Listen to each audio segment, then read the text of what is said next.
ख़वातीन की एहसास तबीयत, ख़वातीन की नाजुक मिजाजी, उनकी माहवारी की कमी पेशी, उनके घरेलू आलात वग़ैरह, ये सब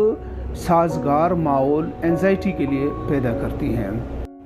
अस्सलाम वालेकुम दोस्तों, मैं आपका होस्ट डॉक्टर सईद अहमद बोल रहा हूँ। आज हम बात करते हैं एंजाइटी, ख़ुसूसन ख़वातीन में एंजाइटी की जो अलामात हैं उसके ऊपर। आप सब दोस्तों से गुजारिश है कि हमारे चैनल को सब्सक्राइब करें, फॉरवर्ड करें और लाइक करें ताकि आपका और हमारा साथ हमेशा रहे। दोस्तों, एंजाइटी की जो अलामात हैं वो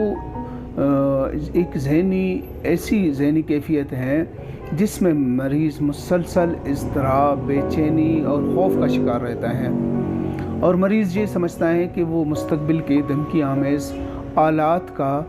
धमकी आमेज़ वाक़यात का और मुस्तक़बिल के चैलेंज का मुकाबला नहीं कर सकता है, और मरीज़ ये समझता है कि मुस्तक़बिल में आने वाले वाक़यात में हमेशा बुरा होने वाला है उसके साथ। असल में मखसूस ज़नाना कैफियत है, और ये ख़वातीन की मखसूस बीमारियों में से एक है।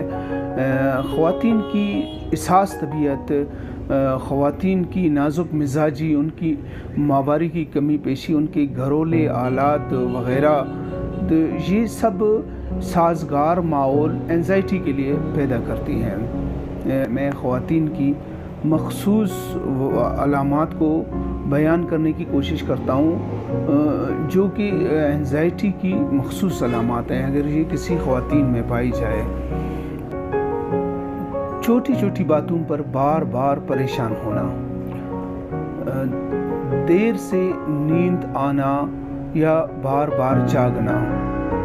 बग़ैर किसी वजह के घबराहट और खौफ का शिकार होना, नींद पूरी होने के बाद भी जिस्म का टूटा टूटा होना, छोटी बातों पर गुस्सा आना, बेजारी महसूस करना, दूसरों से बात करने या मिलने का दिल न करना, ये ऐसी मखसूस अलामात हैं जो अगर किसी ख़वातीन में पाई जाए तो वो एंजाइटी का शिकार हैं